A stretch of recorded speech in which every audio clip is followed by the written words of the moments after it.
സുബ്ഹാന്റെ മസ്ജിദിൽ സുബ്ഹി ബാങ്കുയരുമ്പോൾ സുജൂദ് ചെയ്യുവാൻ തൗഫീക്ക് ഏകല്ലാഹ്.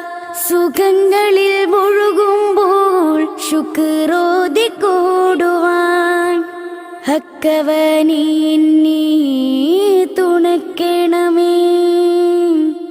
ഹക്കും ബാത്തിലും തിരിക്കണമേ. സുബ്ഹാന്റെ മസ്ജിദിൽ സുബ്ഹി ബാങ്കുയരുമ്പോൾ സുജൂദ് ചെയ്യുവാൻ തൗഫീക്ക് ഏകല്ലാഹ്. സുഖങ്ങളിൽ മുഴുകുമ്പോൾ ശുക്രോതി കൂടുവാൻ ഹക്കവനീ നീ തുണയ്ക്കണമേ. ഹക്കും ബാത്തിലും